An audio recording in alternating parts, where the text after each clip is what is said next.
So the three paths we mentioned in the fourth mantra, the path of return. Second, the path of no return.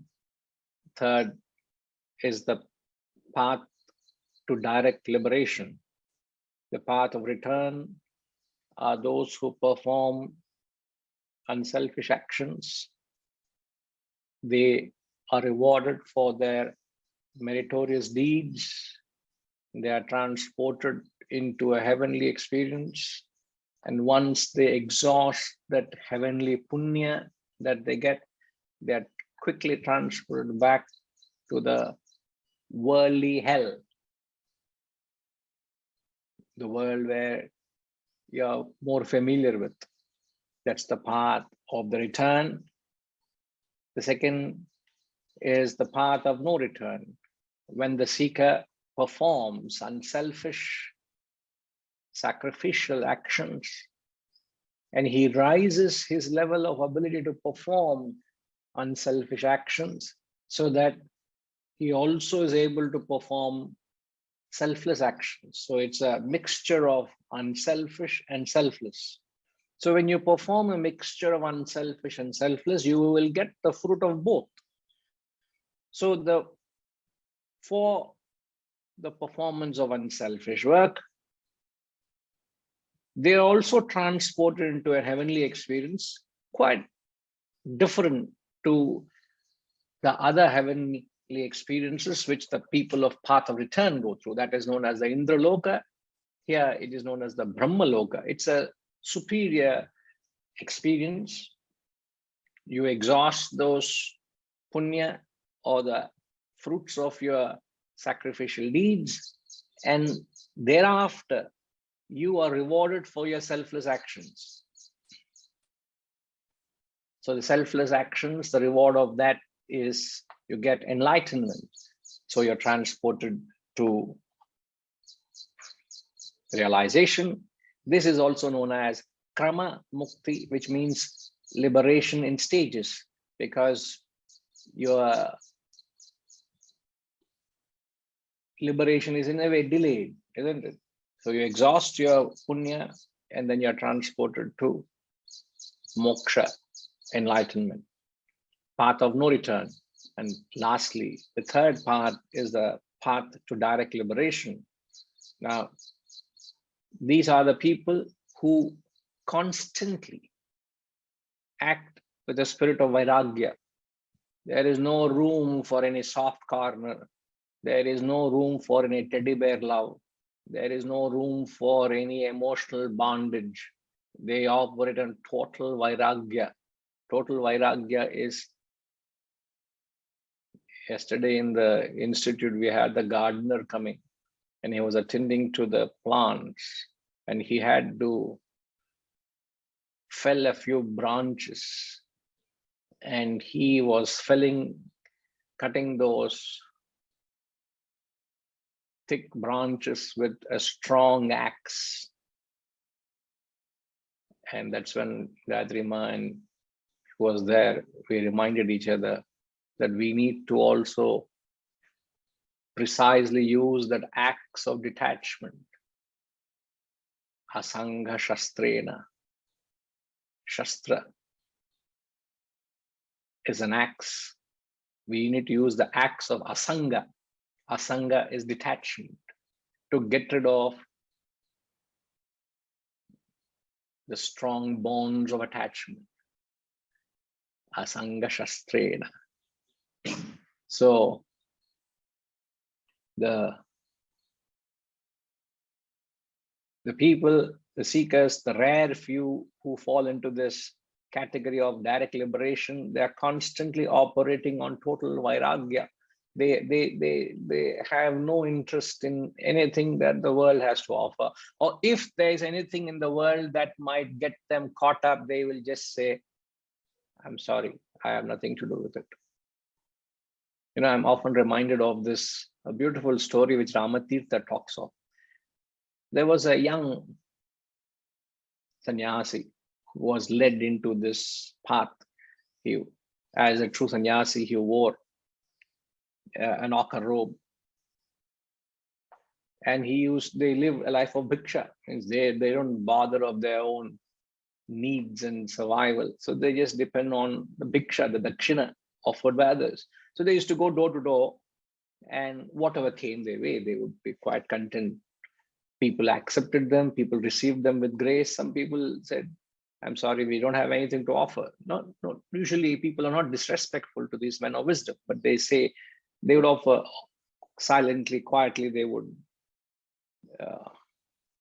seek their apologies for not being able to offer.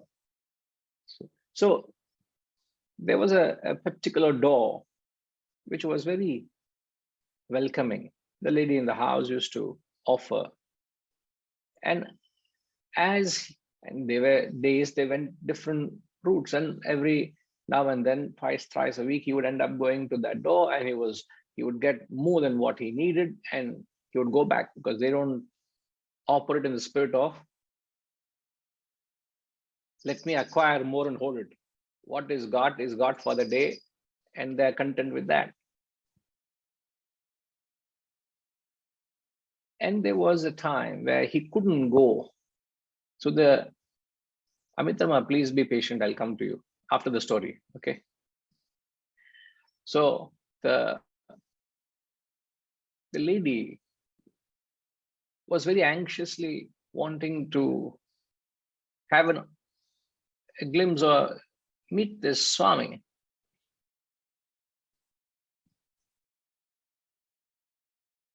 Gayatri may know the story, no?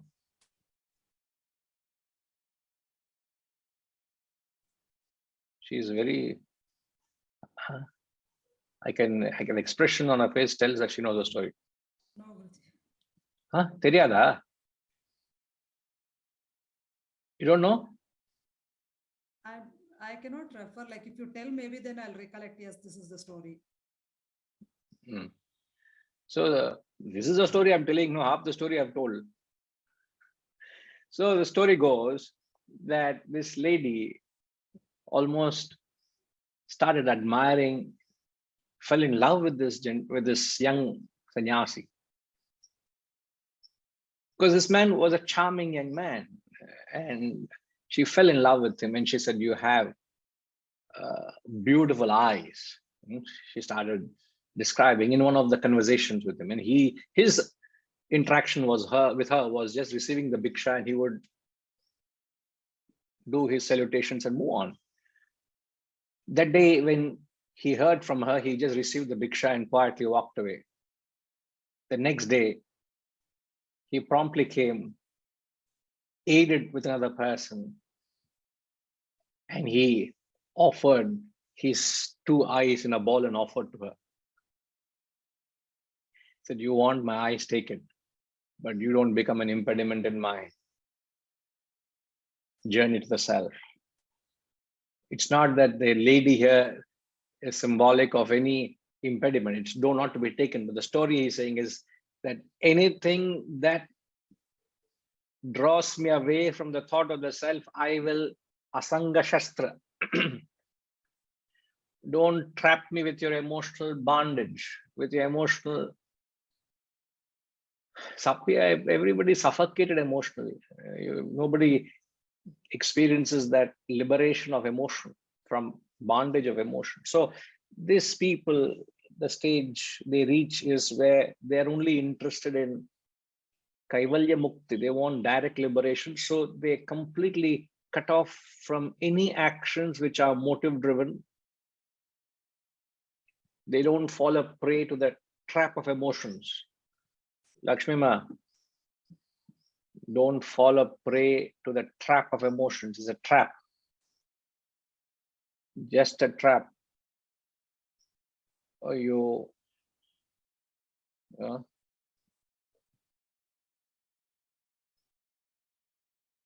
want that puppy's love, ma. Yeah.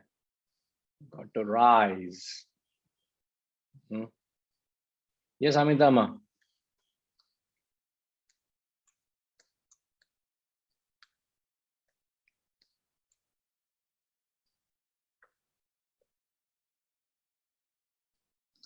Yeah. Hari Om Guruji. Yes, ma. Sir, this has been troubling me. I don't know whether it is in context, but my question is, what is the difference between moksha and mukti? It seems to be sometimes used interchangeably. Could you help to shed some light on the difference? Mukti and moksha. See, mukti is liberation from the bondage. Moksha is attainment of that state. One and the same. They're two different words describing the same thing. Okay, so it is the same. Moksha Okay.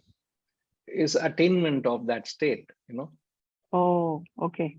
But talking one this is the same thing. You're using two different terms. Mukti or moksha is a state of self-realization. But how did you read it differently? Did you read it differently? Yeah, it sounded as if mukti is like it's many things we need to do in order to come to moksha, something like that. Is it? Like moksha seems No. to be enlightenment. So it's like an eventual goal. Yeah, that's why there was a little bit of confusion whether it's exactly the same or is there a difference in degree, No, they're exactly the same, but you can perhaps understand that mukti is getting liberated, moksha is attaining that totality. Okay. That way could be understood. Okay. Thank you, sir. Yeah. All right. So let's move on to mantra 5, please.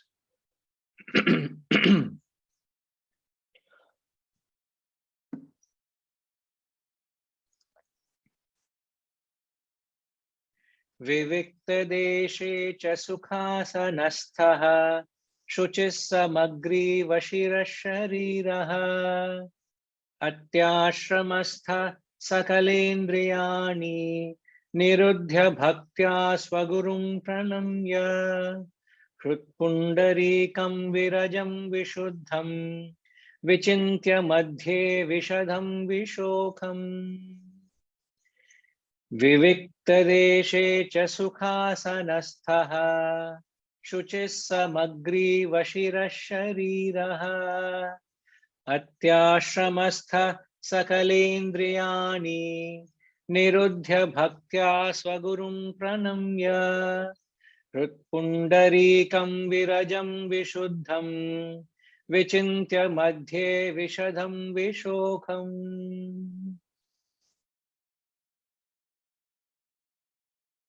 in a solitary place, seated in a comfortable posture.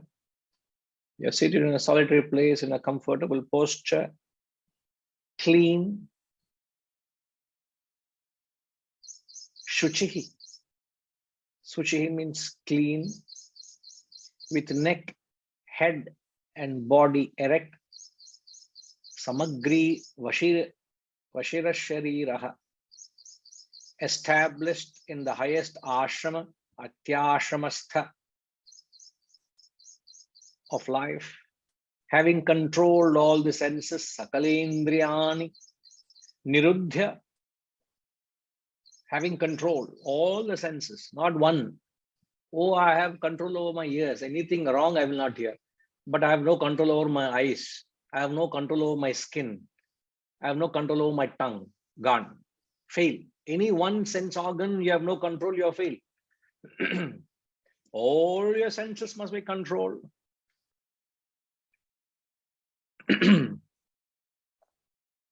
Saluting one's own guru with devotion. Bhaktya swagurum pranamya. Swagurum, one's own guru.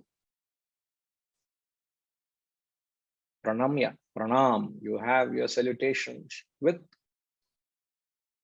bhaktya, with devotion, meditating on the lotus of the heart in the center, untainted, very pure, vishuddham, vishadam. Vishadam means again clean, vishokam, griefless, sorrowless. It's a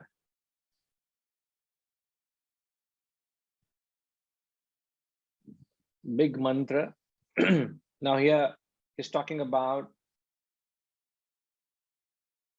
it talks about the meditation.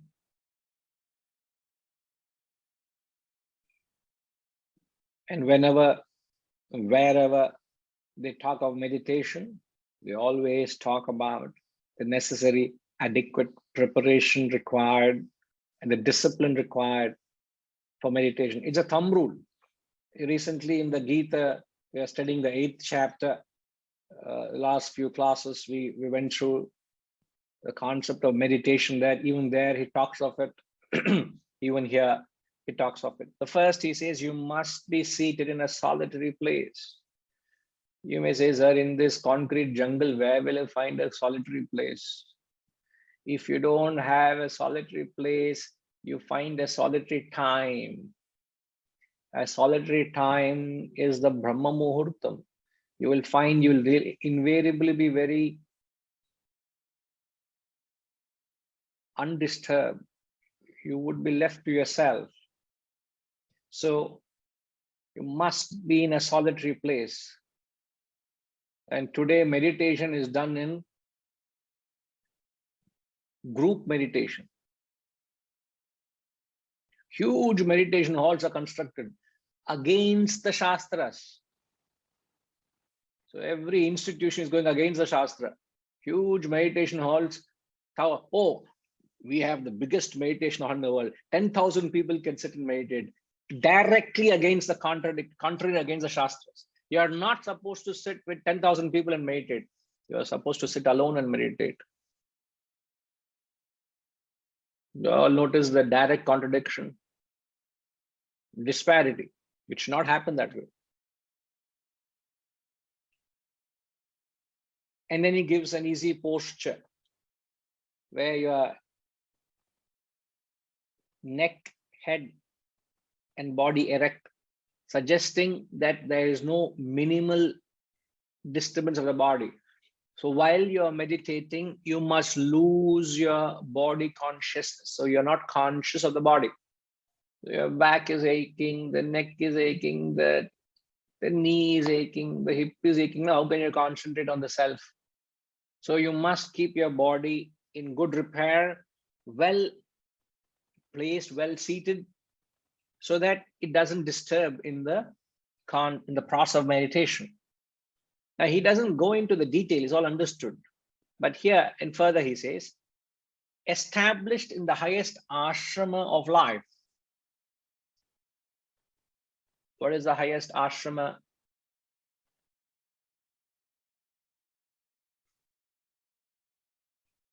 How do you explain this? Established in the highest ashrama of life.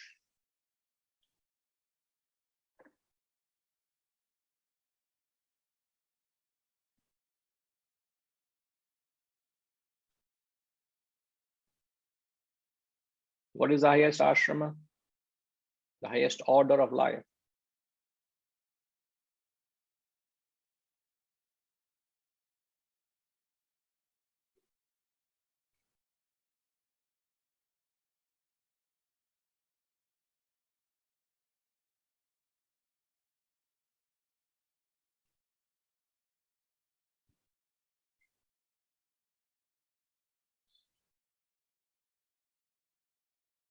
Vijay ji, any idea?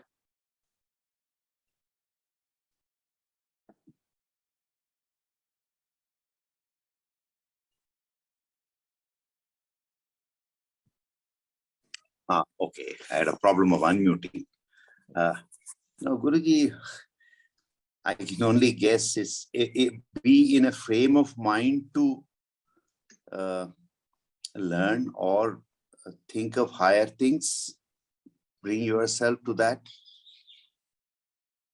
Because next he is talking about, wanting to learn, with the Guru, in the sense, being humble. So this is the preparation to be in that frame of mind. I don't know. I can understand where you're coming from, but the 4 ashramas we referred to, what are the 4 ashramas? The first is brahmacharya, grihastha, vanaprastha, and sannyasa, isn't it? The 4 ashramas. So the ashrama is referring to these 4 stages of life Okay. everyone goes through. Now, if we take these 4 ashramas, what is the highest ashrama, the highest order of life? Vanaprastha. If you go by the order of hierarchy, the sannyasa is the highest order of life. Oh, okay. Because first is brahmacharya, then you go through grihastha. Brahmacharya is where you are a celibate, you are a single. Then you go through grihastha, you're a householder. Vanaprastha is where you have reached a state of a partial renunciation. You become a recluse. And then you reach a state of sannyasa, which is a state of total renunciation. Okay. So the highest order of life is sannyasa. So does that mean that one has to go through each of these stages to reach a state of sannyasa? I think it's cleansing the mind of thoughts which are distracting. Does it stand for that? No, it doesn't directly talk of that, but these are the 4 stages of life. And one who is in the stage of sannyasa is got that mental capacity to reach a state of total renunciate. He's a renunciate. Okay. Vis-a-vis, you can say a grihastha has got, as a householder, he would have a lot of mental preoccupations, obligations. I have to run the family, I have to feed my family, I have to provide for the family, there's security, there's this and that. It's unnecessarily a headache. But a sannyasi will not have all that. What stands for zero attachment? Zero attachment, yes. It's no attachment. But this is literally, you take it literally also, people go through these various stages of life. People are in different stages of life. But it is not that one has to pass through each stage to get to a stage of sannyasa or a stage of vanaprastha. So if, let's say, somebody has done extraordinary tapas in the Purva Janma, in this Janma, he is born ready to reach or start the stage of sannyasa. He starts off as a sannyasi from a very young age. He doesn't have to go through all these stages of grihastha, develop all attachments, suffer, and then realize I must reach a state of vanaprastha. And then say, oh, I must become a sannyasi. Understand the futility in all these attachments of my children, my grandchildren. I must provide for this for them, buy that for them. All that hugging, kissing attitude of attachment. To say, I have got nothing to do with you. I have no interest in this. Not that you become heartless, please. You may have give all your love, but all your thoughts must rest in heaven. But the problem is the emotions overwhelm can cloud the head, and there is no thought of the higher. As sannyasi has no interest in all that. So the highest ashrama of life refers to the state of sannyasi. Now that one is literally taking the 4 ashramas. Now the second aspect of it is you don't have to take it literally because he qualifies it. So what is the qualification he does in the mantra?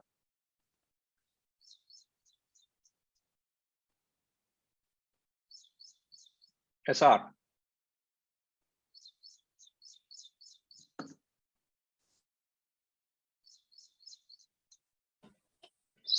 The qualification is expecting to be, we have to be highest ashrama of life to lead. That is, we need to be away from the distractions and like we are mentioning about away from the desires and attachments and away from the worldly affairs and anxieties. And most importantly, that all your senses must be controlled. So the highest ashrama of life is conducive to meditate, right? Yes. Those who are in the highest ashrama of life are more predisposed. They are more prepared to meditate. But that ashrama of life, rather than taking it for granted, he qualifies it by saying one who has controlled all his senses. One simple statement, which One covers simple everything. statement. So a sannyasi is one who has controlled his senses. Not whether you wore an ochre robe, whether you put a namam, whether put a tilak, whether you're worn, whether where you are placed in the society, all of that doesn't matter. What ultimately, even a sthita prajna means a man of perfection. A man of perfection also is described as one who has got his control over all his senses. Yes. So one who has a perfect mastery of all the senses, extend it to the mind and its emotions and your thoughts. So Guruji, no, yes, sir. Go ahead. Yes, sorry, sir. sorry, Guruji. Now, there is one clarity needs with respect to the controlling of all the senses, and having been controlled the senses, the thoughts are like waves, which keeps, of course, most probably when we are entering into that particular stage, okay, when a pure sannyasi or who is really in that, maybe doesn't have a thoughts because he's totally involved in one common goal.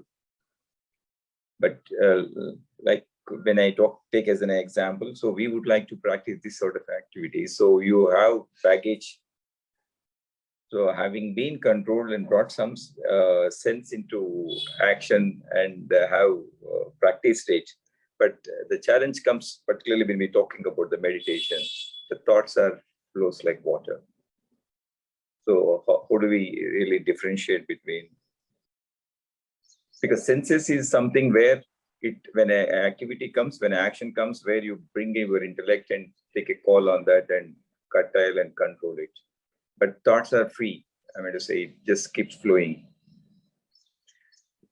So exactly the same way as you control or curtail your senses, the same way you have to be aware of your passing emotions. It could be positive emotions, it could be negative emotions. You have to be conscious of your thoughts.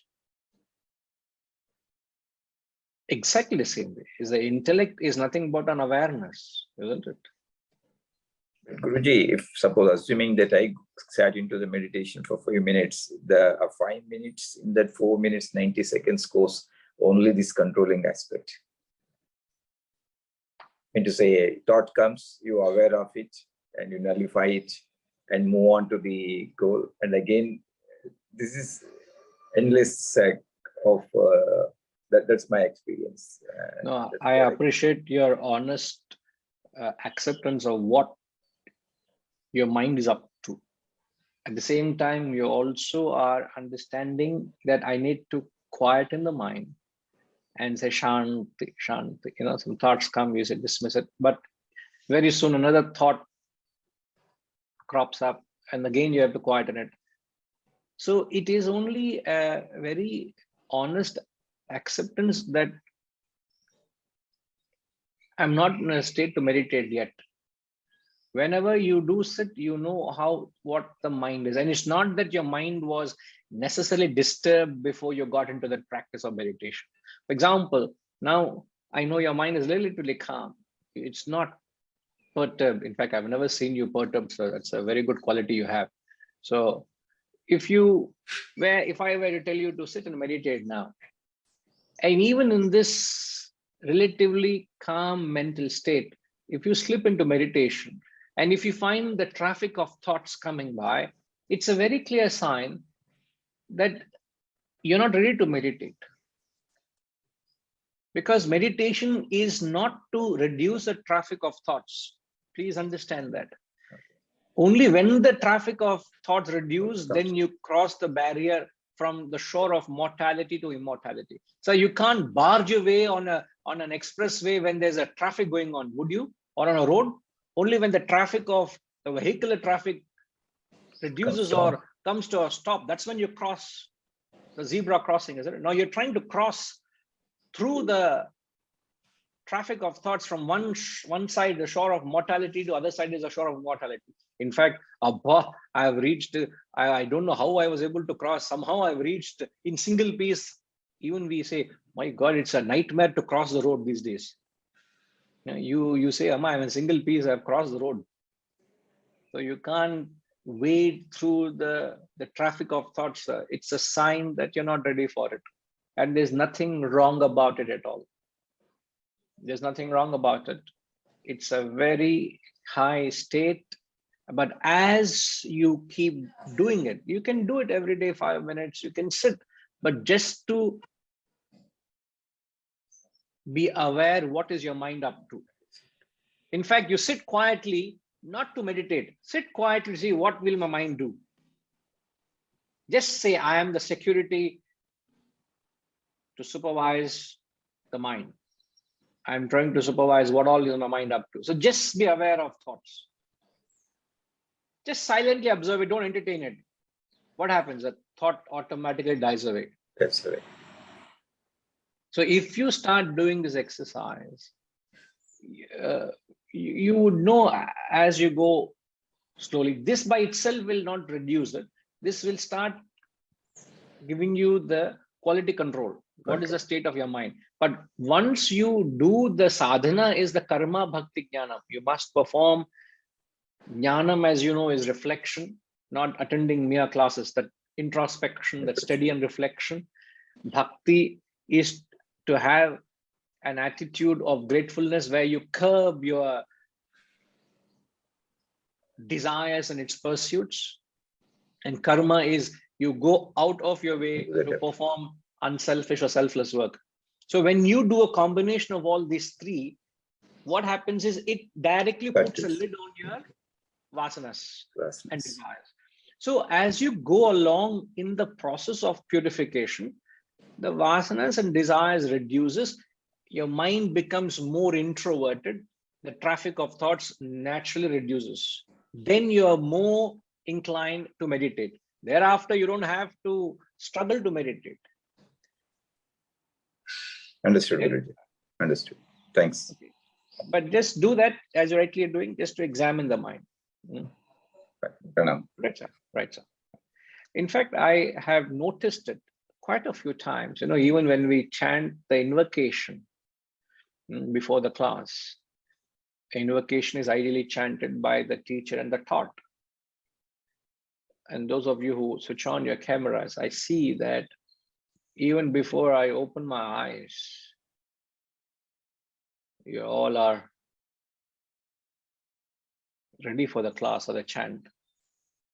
I were you, I will keep my eyes closed, chant the mantra.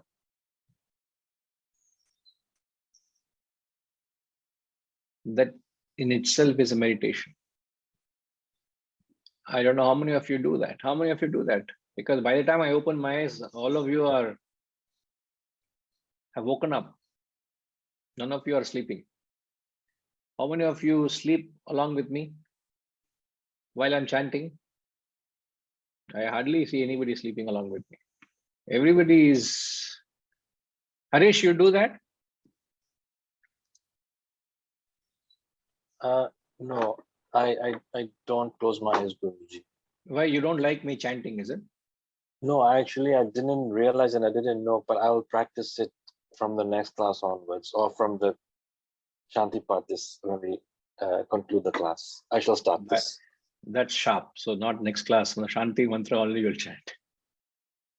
Yeah. So this is very, very even that moment. So my observation is not wrong.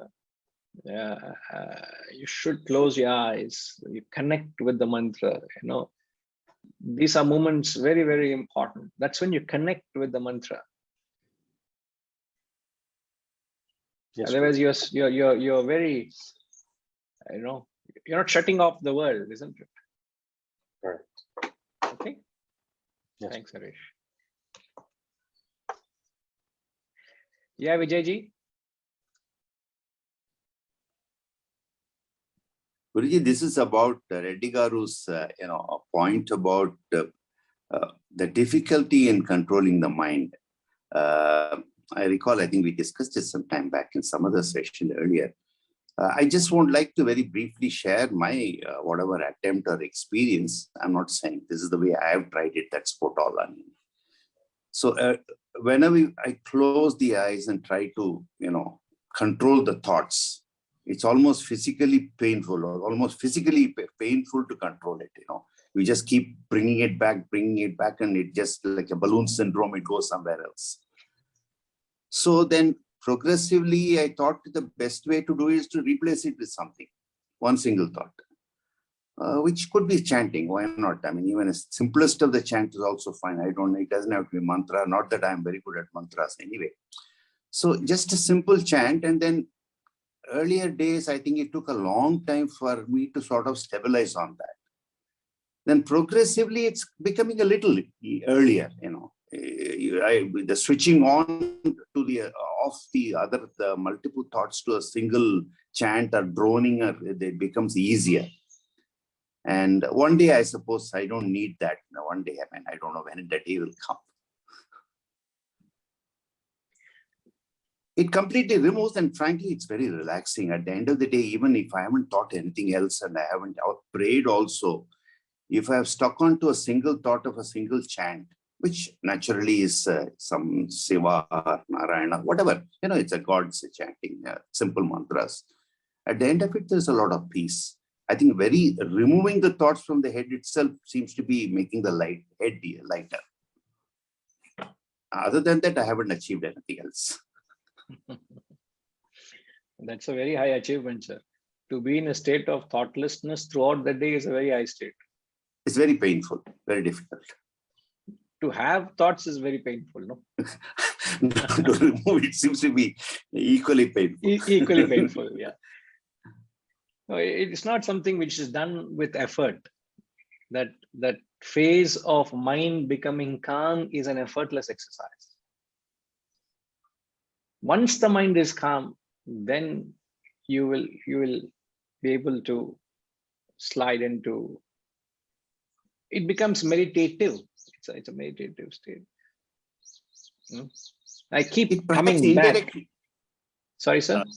Sorry, Pundi. Perhaps it also helps to do the same kind of, tethering the mind in other circumstances also, not when you sit for meditating or something, with an intent to meditate.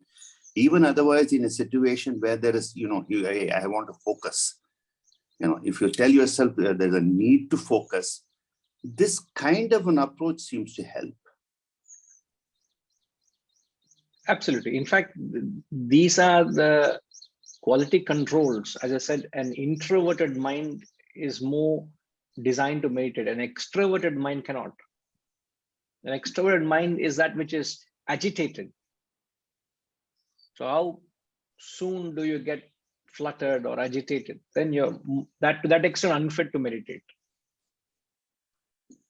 So going back again, he says, controlling all your senses.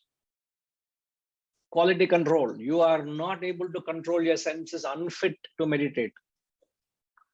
Is not, see, any text you take, they keep saying the same thing.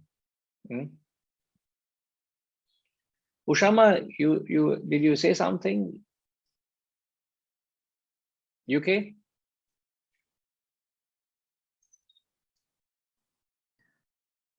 Guruji, it was about the question you said, whether all of you close your eyes that way. I only feel when you open the eyes, we should be alert enough to open the eyes. That's the only reason. My appeal to you is don't close the eyes this 1 hour when I'm talking to you. No, not. That is the only time I will request you. Definitely Before not, that, Guruji. please, no, I'm not being personal here. I know, I'm just saying, But if you close eyes during the class, then I'm in for serious trouble, you know. Only during the mantra, Guruji, when you say invocation. So, yeah. No. See, that's the time where you got to connect, you know. Okay. Right. So having controlled all the senses, then he talks about meditating on the lotus. The lotus is always used as a symbol of peace, isn't it? The lotus flower, always a symbol of peace. It's also, the lotus symbolizes the goal of human existence. Lord Vishnu holds a lotus flower, isn't it? Padma. Padma is a lotus flower which he carries in his hands. Is the goal, the ultimate goal. It's also symbolizes, relatively, it symbolizes peace. So meditating on the lotus of the heart in the center. Again, in the center of what? Those of you, most of you attend the Gita classes, so we recently spoke of it.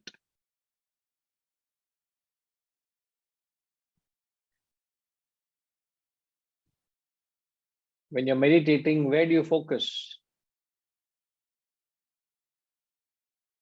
You focus in between the two eyebrows. That symbolizes that you're trying to concentrate between the two thoughts, the silence which is sandwiched between the two thoughts. The silence between the two thoughts. And the two thoughts are always or invariably refers to the past and the future. So either your thoughts are caught up in the past or your thoughts are in the future. But if you remain in the present,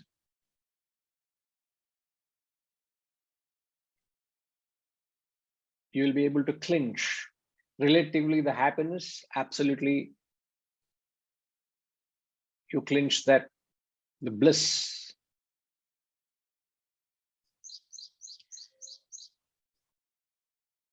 Then he says, saluting one's own guru.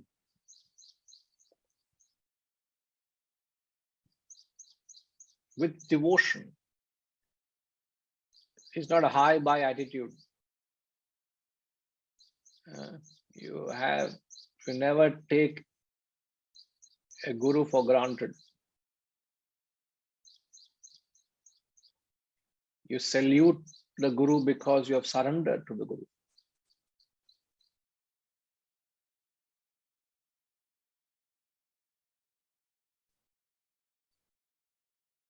So saluting one's own guru with devotion.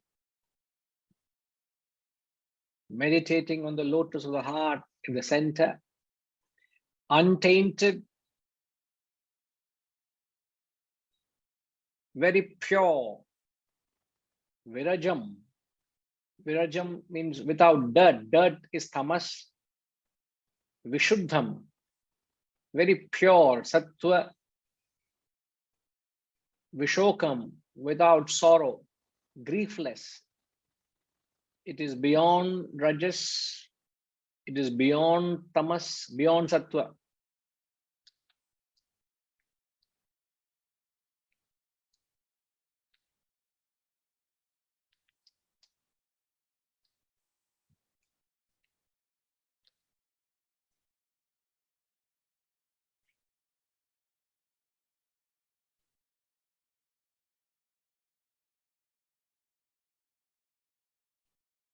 Now you may say, okay, sir, I'm ready to sit. Then what do I do? In the next mantra, he gives again, those who have noticed whenever they talk of meditation, invariably the next few mantras, he gives pointers on what to meditate. Okay. So here it is giving you the practice, what you need to take care while meditating. Make sure you are seated in a clean place. Your body doesn't present a disturbance. You're mentally detached. Your mind is under control. Your senses are under control. Now, I want to ask this fundamental question. How is it possible to control all the senses? I'm sure you all have problems in controlling one or two senses. Isn't it? It could be a tongue, it could be sight, it could be ear, whatever. But how is it possible to control all your senses at one go? Kashish, any idea?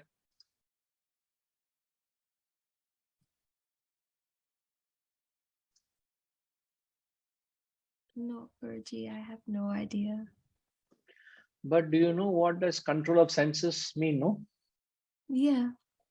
What does control of senses mean?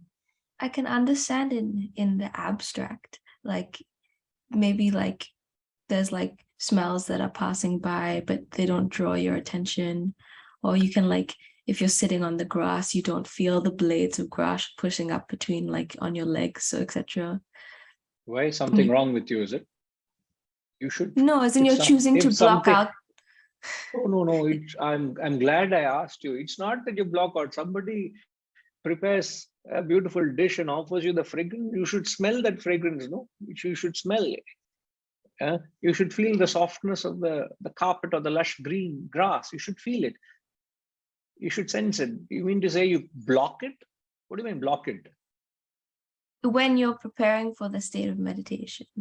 No, I imagine you'd have to turn off. Forget that. None of us are ready for meditation. I confess I am not ready. There may be people who are ready. They are blessed. They have done some purva karma that they are ready to meditate. Let's not talk of meditation. We're talking of control the senses. What do you mean control of the senses?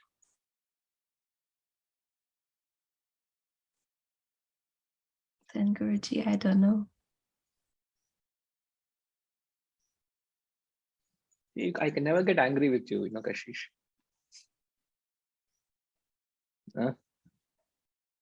I was about to get angry at you, and then the way you said, even I don't know, also you said so sweetly, I have to control a little bit.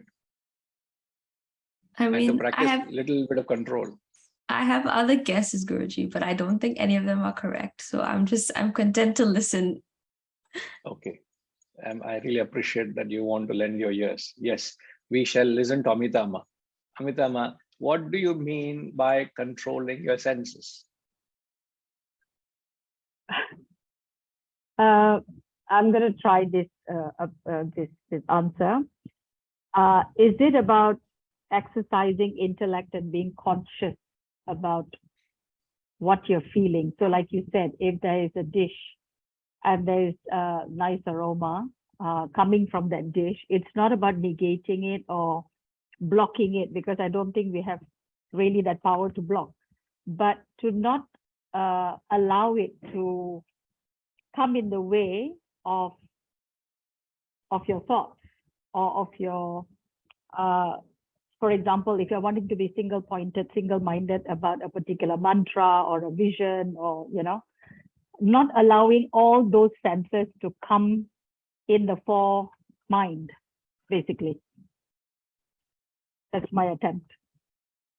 So being conscious about it rather than allowing the senses to overtake or to interfere with your single-pointed focus. Now you are bringing it in relevance to the context of meditation, but yeah, what you said is absolutely right, but it applies to every walk of life. Mm-hmm. It doesn't necessarily mean only those who are sitting to meditate must control the senses. Yes. We should have control over senses in every walk of life, in every experience, isn't it? Yes. Isn't it? Yes. If I have a control over my senses in every experience, then it will become far more easier to keep my senses under control, keep my thoughts and emotions under control. It's an ideal ground to meditate. because I've already done the preparation where I have lived a life of self-control. I'm a man of self-control.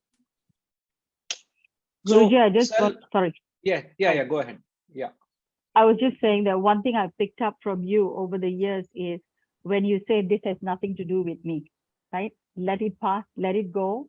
I will do whatever I need to do when the situation demands it, but beyond that, that's it. It's nothing to do with me. So that has really, I think, helped to use it as a tool for detachment or not being affected and having your senses always under control. Yeah.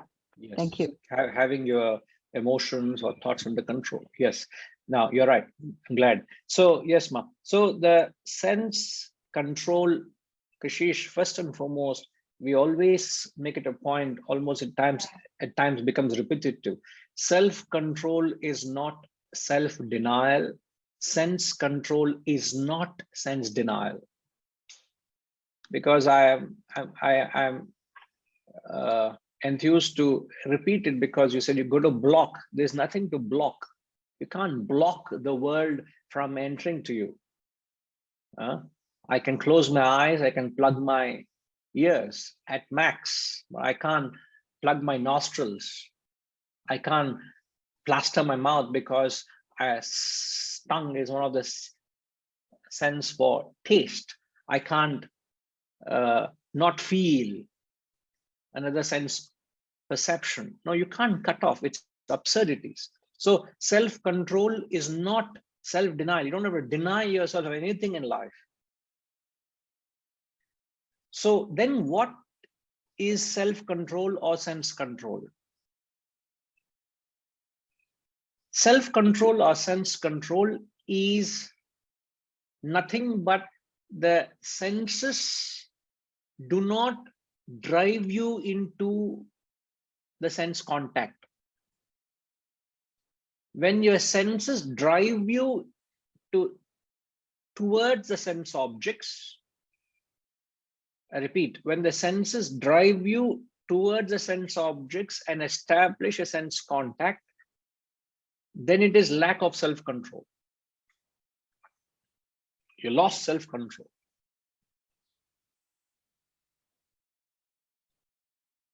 I am not spelling it out. In fact, let me spell it out. In fact, when you say the senses are drawn to the sense objects, the senses are, when are the senses drawn to the sense objects?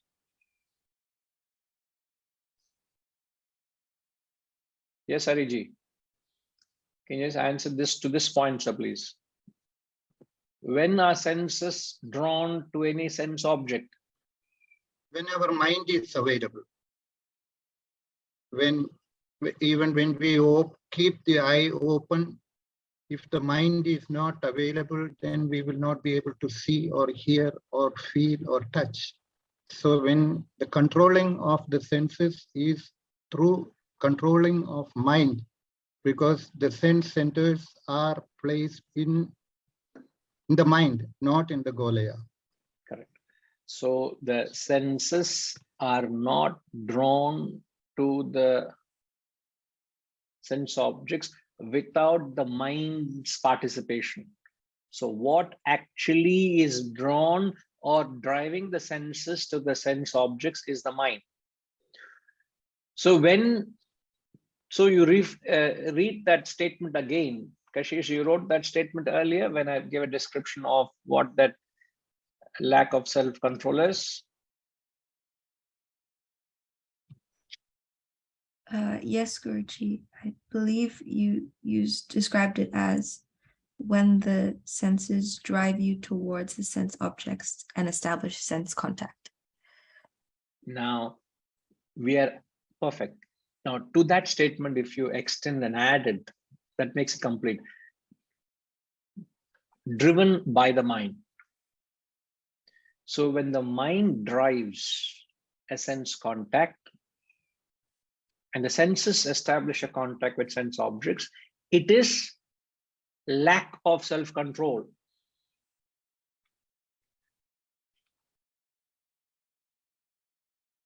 But when the same contact is established by the intellect, it is self-control. The same experience. So I'll let Kashish capture it. Can you repeat for us, Kashish?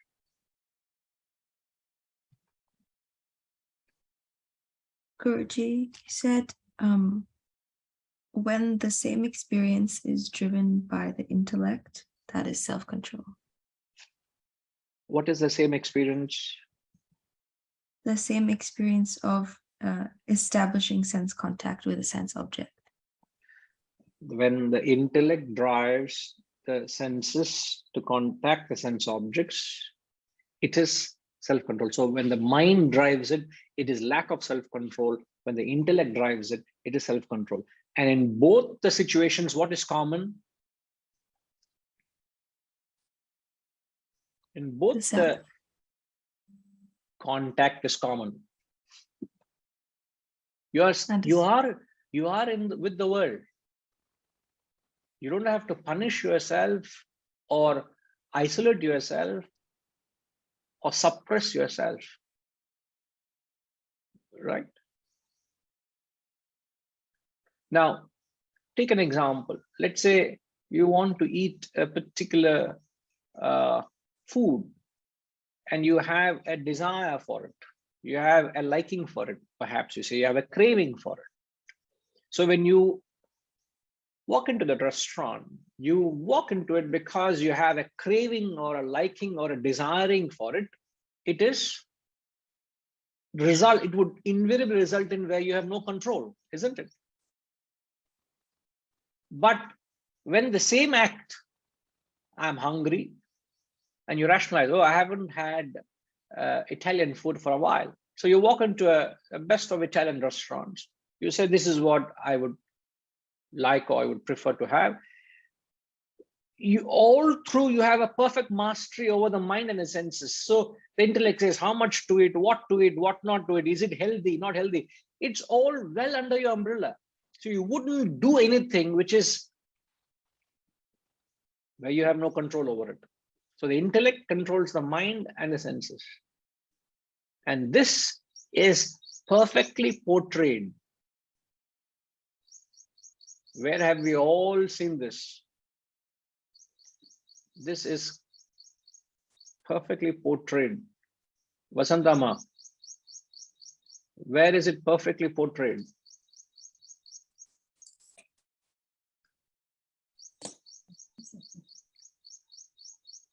Of the senses, the mind and the intellect, and self-control.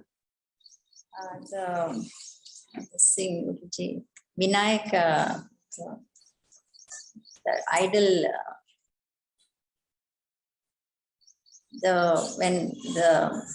think of another example. There is there, but there's another example which talks of the five senses. Exactly, the five senses, the mind, and the intellect. Driving experience to experience.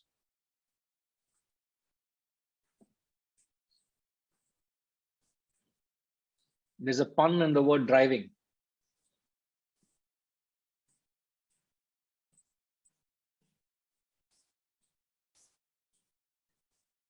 controlling the seven senses, the reins of the horses in the Bhagavad Gita. Correct. Yes, that's what it is. The famous metaphor in the Gita is the five horses, the five senses. Lord Krishna is the charioteer driving the chariot in the battlefield. You need to be very smart, you need to be very sharp, very careful how you lead yourself in a battleground, isn't it? So the chariot is the perfect Vasantama. Yes, Lakshmima. What's the chariot here symbolizes? chariot. Is it the goal? Because the Krishna is intellect, the horses are the senses, and the chariot is a physical body, ma. body, yeah. The chariot is the body. Yeah. The charioteer, Lord Krishna, is the powerful intellect. The 5 senses are the 5 horses. Now, you know, what is the power of each horse? They call horsepower, they call, you know. So the engine is often described by the horsepower. What's the horsepower of an engine? It's very powerful. So each sense is very powerful, and each horse is running in different direction. But if each horse run in different direction, it would rip apart the carriage, the body. So you want to reach, have a safe journey, you must have all your horses well controlled so that they listen to the charioteer, and the horses are connected to the charioteer through the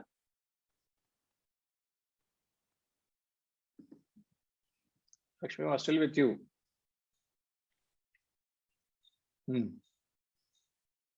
Yes. 1 minute.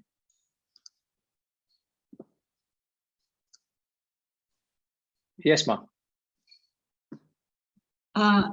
It's connected via the body. Is that what you're saying? No, the horses are connected to the charioteer. How does the charioteer control the horses? Using the intellect. No, that is a philosophy. Literally, I'm saying. By drawing the reins, isn't it? Yeah, by drawing the reins. The charioteer has the reins. Each rein is connected to each horse, and all of them are well under his control.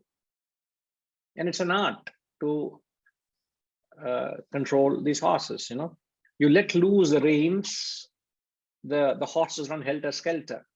You pull, perhaps, you know, you hold it hard, you pull them towards you, almost it comes to a halt. So you got to not pull them hard towards you, grinding to a halt, nor let them loose that they run helter-skelter. So you have control, you grip them well enough, and yet give them the license to go. So you hold the reins tight enough and not loose that they run helter-skelter, not strong enough that you hold them or halt them, but just tightly enough that they know that you have a grip over them, and yet giving the license for them to go. So it is that delicate control of the intellect, ever guiding the mind, ever telling the mind what it should do. And it is a mind that draws the senses into an environment. The senses will not go on their own. This is the point you got to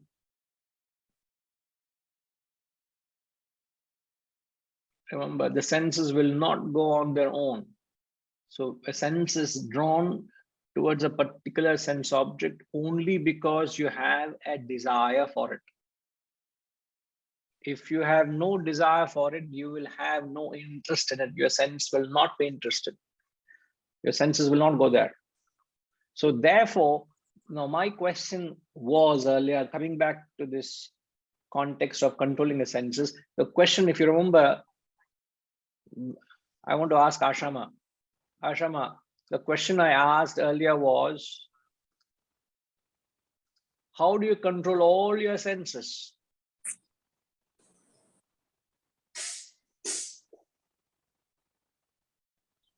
Please give us an Urdu poetry on this.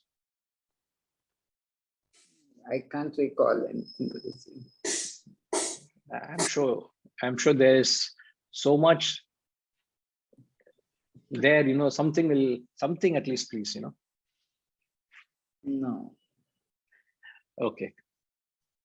But how is it possible to control all this? Is it possible to control all the senses? Maybe with practice. Okay. But then how do you control it? The answer is what we have discussed now.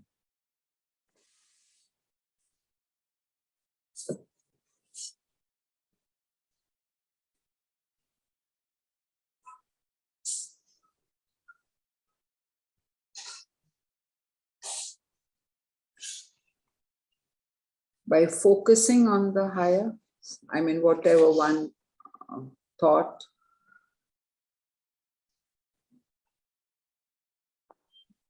You have self-control over other thoughts.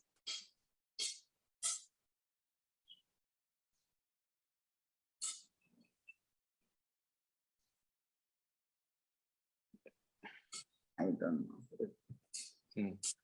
So you have said it, but I wanted it to be a little more spelt out.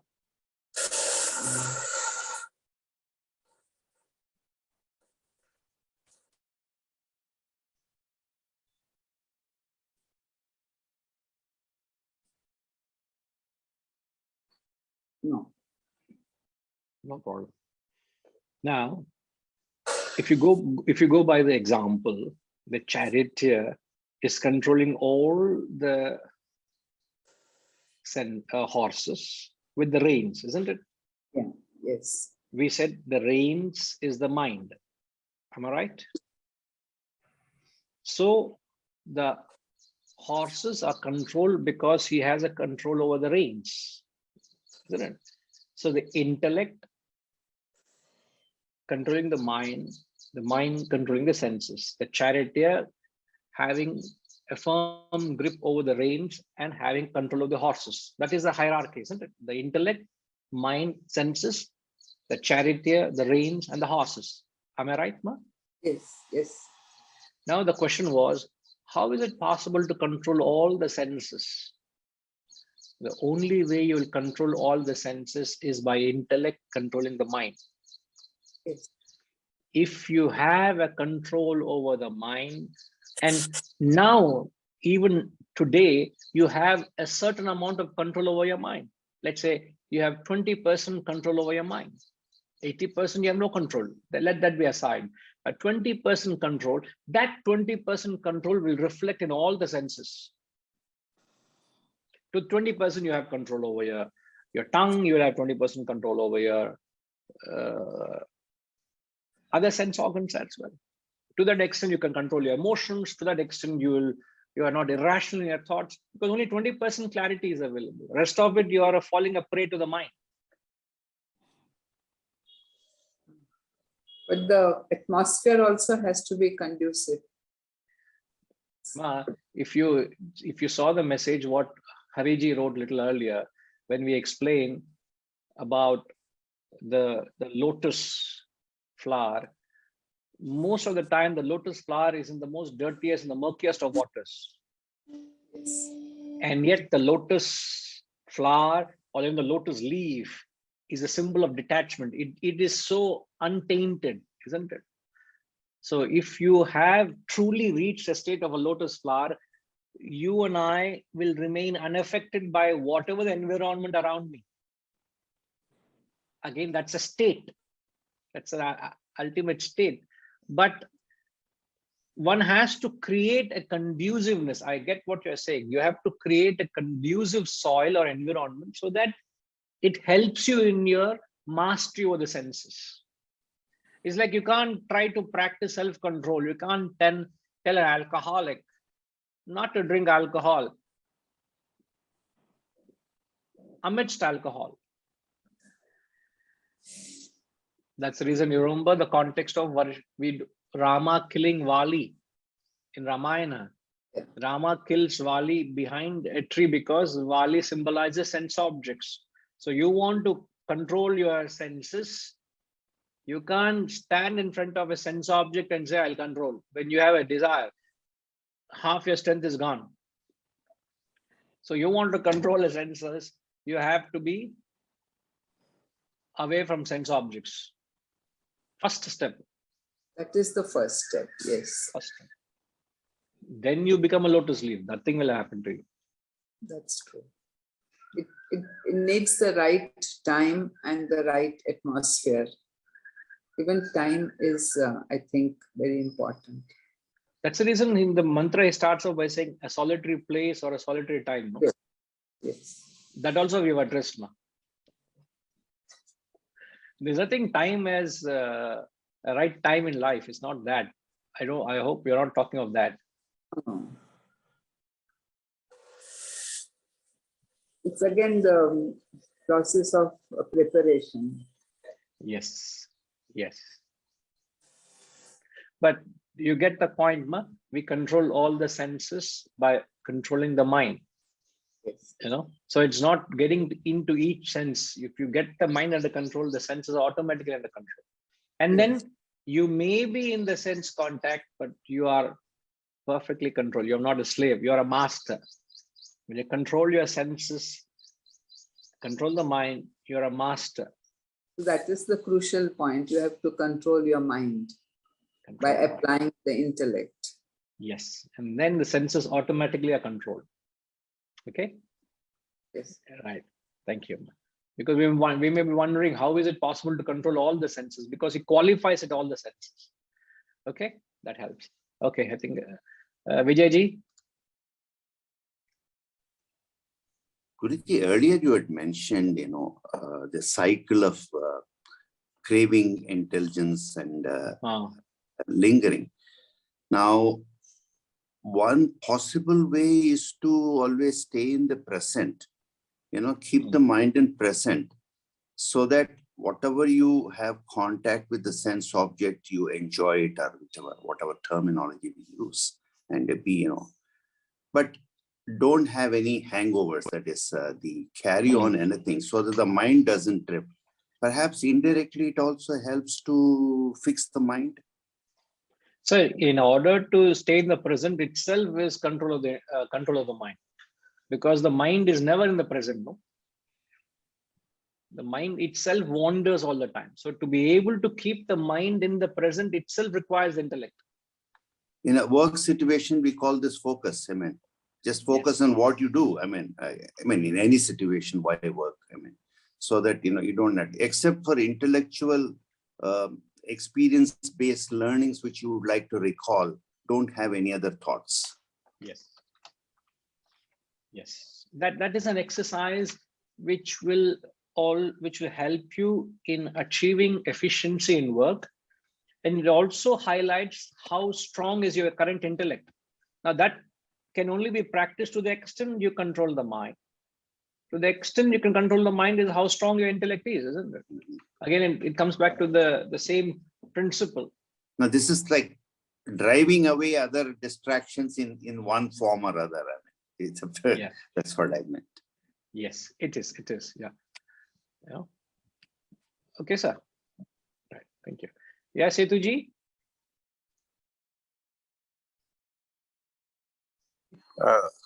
Hari Om Guruji, I'm sorry, I'm unable to put on the video. Yeah, no, I understand. So what I just wanted to share from what you said is to say the intellect controlling the mind. Say in case we happen to go to a villa, which you were explaining, and we had to stay there. Explain where, sir? What, sir? Villas. You said villas. The hotel. Sir, hotel. I have forgotten about villas, but we should ask Rajima and Harishji. We should ask. Yeah. So in the villas, we stay and we enjoy the dish. We enjoy the atmosphere, but at the same time, I can drop it and come out in without any lingering and without any attachment whenever I feel like. Just is that the understanding correct? Yeah. Yes, absolutely. You have not. You don't want to. You may want to live a life of simplicity and self-restraint, but an opportunity provides where you are provided with comfort and luxury. You go through it, but without any, as you said, you don't linger, no, you lose control, and you come out unscathed. Means you don't unscathed at any time. I feel like I walk out. Absolutely. But ideally, check out when you have to check out. No? Yeah. Because otherwise, if you don't check out when you're supposed to check out, he'll throw you out. Throw me out. But I get the point what you're saying, Yeah. sir. Absolutely. Yes, very true. Thank you. Right, sir. Yeah, Hariji.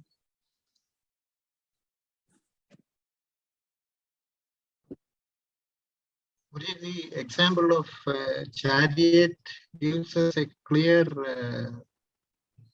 understanding that we have to control all the senses. We cannot let loose any one horse. If we let loose any one horse, the entire, even if I can control all the other 4 horses, one horse can take the chariot around. So I cannot say that I can, only my mouth I cannot control, but all the other things are under my control. There is no escape. We have to control all the 5 senses.